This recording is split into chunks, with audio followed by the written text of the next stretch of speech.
Halo, selamat datang di Warisan Cakrawala TV. Kali ini saya akan membahas tentang ilmu kanuragan dan gaib orang suku Jawa. Ilmu kanuragan adalah ilmu yang berkaitan dengan kemampuan melindungi diri dan menyerang secara supranatural.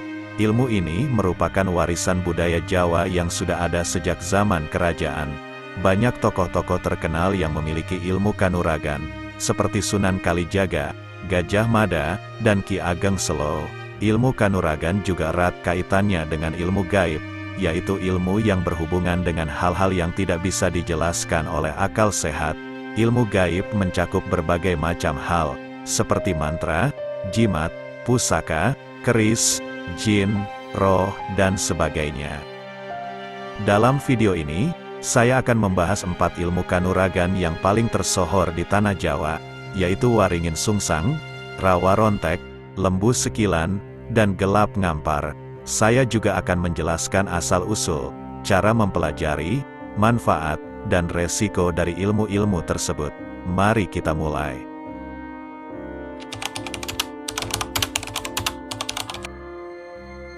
Ilmu ini diciptakan oleh Sunan Kalijaga, salah satu wali yang menyebarkan agama Islam di Jawa. Sunan Kalijaga adalah seorang pendekar yang dulunya bernama Raden Said dan berasal dari keluarga bangsawan.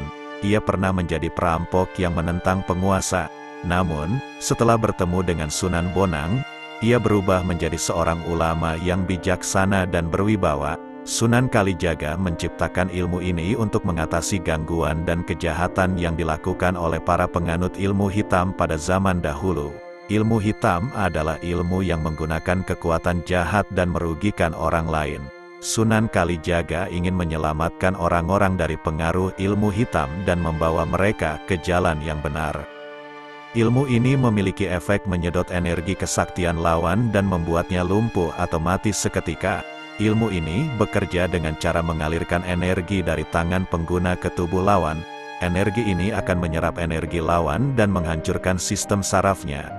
Lawan yang terkena ilmu ini akan merasakan sakit yang luar biasa dan kehilangan kesadaran. Jika energi yang disedot terlalu banyak, lawan bisa mati. Ilmu ini sangat mematikan dan tidak bisa ditangkis oleh ilmu lain. Ilmu ini hanya bisa dikalahkan oleh ilmu yang lebih tinggi, yaitu ilmu yang bersumber dari Tuhan. Untuk mempelajari ilmu ini, seseorang harus melakukan laku spiritual yang tinggi dan membaca rapal-rapal yang menyertakan nama Allah. Laku spiritual adalah cara untuk membersihkan diri dari segala dosa dan noda, serta mendekatkan diri kepada Tuhan. Laku spiritual bisa berupa puasa, sholat, zikir, sedekah, dan lain-lain. Rapal-rapal adalah ucapan-ucapan yang mengandung kekuatan magis. Rapal-rapal yang digunakan dalam ilmu ini adalah rapal-rapal yang mengandung Asmaul Husna, yaitu nama-nama indah Allah. Dengan melakukan laku spiritual dan membaca rapal-rapal, seseorang akan mendapatkan kekuatan dari Tuhan dan bisa menguasai ilmu ini. Ilmu ini hanya boleh diwariskan kepada orang yang sudah menyelesaikan urusan dirinya sendiri. Urusan diri adalah segala hal yang berkaitan dengan kepentingan pribadi, seperti harta, tahta, keluarga, dan sebagainya. Orang yang sudah menyelesaikan urusan dirinya adalah orang yang sudah tidak terikat oleh hal-hal duniawi dan sudah siap untuk meninggalkan dunia. Orang seperti ini adalah orang yang sudah mencapai tingkat kesempurnaan spiritual dan sudah siap untuk bertemu dengan Tuhan. Ilmu ini tidak boleh diwariskan kepada orang yang masih memiliki urusan diri, karena ilmu ini bisa menimbulkan kesombongan, keangkuhan, dan kekerasan. Ilmu ini harus digunakan dengan bijak dan bertanggung jawab, sesuai dengan tujuan awal penciptaannya, yaitu untuk memerangi kejahatan dan menyebarkan kebaikan.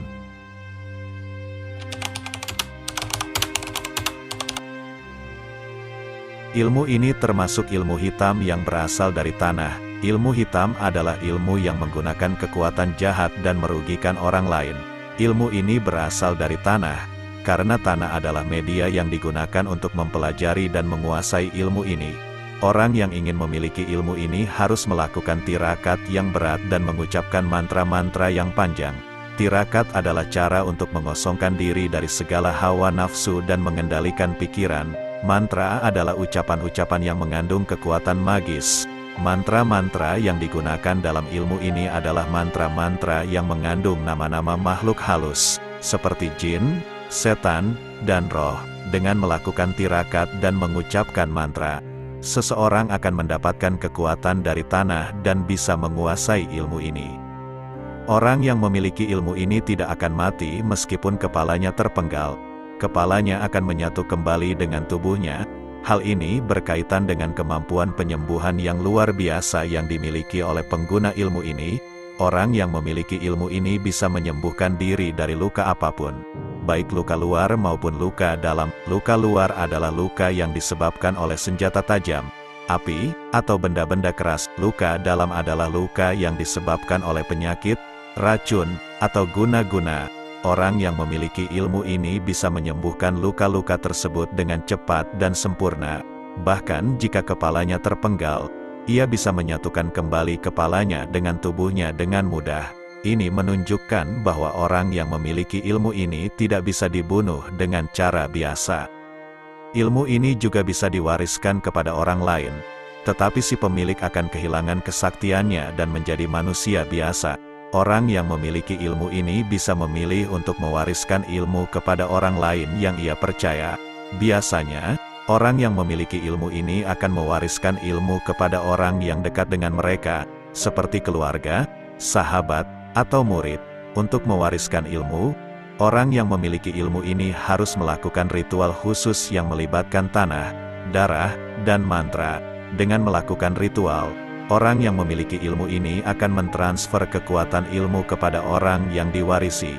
Namun, sebagai akibatnya, orang yang memiliki ilmu akan kehilangan kekuatan ilmu ini dan menjadi manusia biasa. Ia tidak akan bisa menyembuhkan diri lagi dan akan mengalami proses penuaan dan kematian seperti manusia pada umumnya. Untuk membunuh orang yang memiliki ilmu rawa rontek, caranya adalah dengan menggantungnya di pohon sehingga tidak bisa menapak ke tanah. Ini adalah kelemahan dari ilmu ini, karena ilmu rawa rontek sangat bergantung pada tanah sebagai sumber kekuatannya. Jika orang yang memiliki ilmu rawa rontek tidak bisa menyentuh tanah, ia akan kehilangan kekuatan ilmu ini dan menjadi lemah. Dengan menggantungnya di pohon, ia akan terputus dari tanah dan tidak bisa menyembuhkan diri. Ia akan mati karena kekurangan oksigen dan darah. Ini adalah cara yang paling efektif untuk mengalahkan orang yang memiliki ilmu rawa rontek. Ilmu rawa rontek memiliki kutukan bagi pemiliknya, yaitu saat ia meninggal, wujudnya akan berubah menjadi manusia kecil dan mengering seperti jenglot. Ini adalah balasan dari ilmu rawa rontek, karena ilmu ini menggunakan kekuatan jahat yang bertentangan dengan hukum alam. Orang yang memiliki ilmu ini akan mendapatkan hukuman dari alam karena telah melanggar keseimbangan alam. Hukuman ini berupa perubahan wujud menjadi jenglot, yaitu makhluk yang berbentuk manusia kecil, kering, dan berambut panjang. Jenglot adalah makhluk yang tidak hidup dan tidak mati, tetapi tetap membutuhkan darah untuk bertahan. Jenglot adalah simbol dari keserakahan, kesombongan, dan kejahatan. Orang yang memiliki ilmu rawa rontek akan berubah menjadi jenglot saat ia meninggal dan akan menderita selamanya.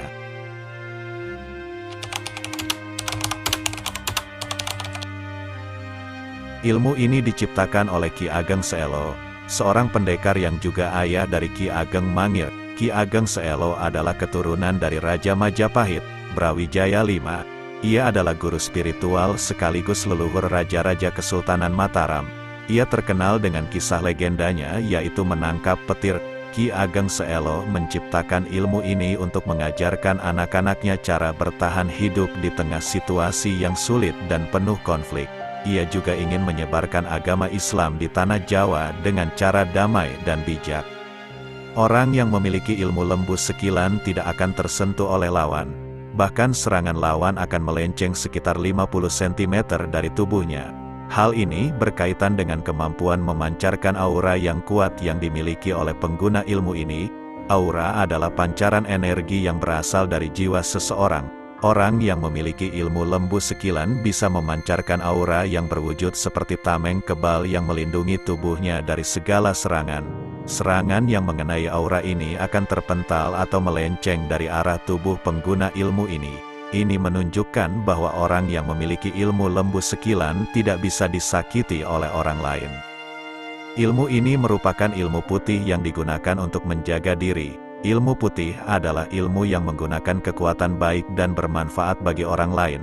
Ilmu ini digunakan untuk menjaga diri dari serangan musuh atau binatang buas. Ilmu lembu sekilan tidak digunakan untuk menyerang atau membunuh orang lain. Ilmu ini juga tidak menimbulkan efek samping atau kutukan bagi pemiliknya. Ilmu lembu sekilan sesuai dengan ajaran Islam yang menghargai kehidupan dan kedamaian. Untuk mempelajari ilmu lembu sekilan, seseorang harus menjalani puasa ngidang selama 40 hari. Puasa ngidang adalah puasa yang dimulai pada Kamis Wage dan dilakukan seperti puasa pada umumnya, tetapi hanya boleh makan dedaunan berbumbu garam dan minum air kendi. Puasa ngidang adalah cara untuk membersihkan diri dari segala kotoran dan dosa, serta meningkatkan ketakwaan kepada Tuhan. Puasa ngidang juga adalah cara untuk mengasah kemampuan alamiah yang dimiliki oleh manusia, yaitu kemampuan untuk berkomunikasi dengan alam. Dengan puasa ngidang, seseorang akan bisa merasakan getaran-getaran alam yang bisa membantu dia memancarkan aura yang kuat.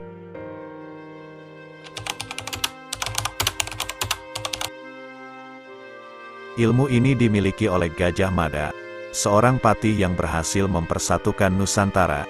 Gajah Mada adalah seorang panglima perang yang memiliki ambisi besar untuk memperluas wilayah Majapahit. Ia terkenal dengan sumpahnya yang disebut Sumpah Palapa, yaitu sumpah untuk tidak menikmati makanan yang beraroma sebelum berhasil menundukkan seluruh Nusantara. Ia juga terkenal dengan kisah pertempurannya yang disebut Perang Bubat, yaitu perang antara Majapahit dan Sunda yang berakhir dengan kematian Putri Sunda, Dyah Pitaloka. Gajah Mada memiliki ilmu gelap ngampar yang ia peroleh dari seorang guru spiritual yang bernama Empu Tantular. Ia menggunakan ilmu ini untuk mengalahkan musuh-musuhnya yang berani menentang kekuasaannya. Orang yang memiliki ilmu gelap ngampar bisa melemparkan sinar yang berwujud seperti ledakan kepada sasaran. Sinar ini bisa dialirkan melalui suara, tangan, atau mata. Sinar ini adalah pancaran energi yang berasal dari gelap. Orang yang memiliki ilmu ini bisa mengendalikan energi gelap dengan kemauan dan konsentrasi. Energi gelap bisa membentuk sinar yang berwujud seperti ledakan yang bisa menghancurkan apapun yang terkena. Sinar ini bisa disalurkan melalui berbagai media, tergantung pada keahlian dan preferensi pengguna ilmu ini. Jika sinar ini dialirkan melalui suara, orang yang mendengarnya akan tuli.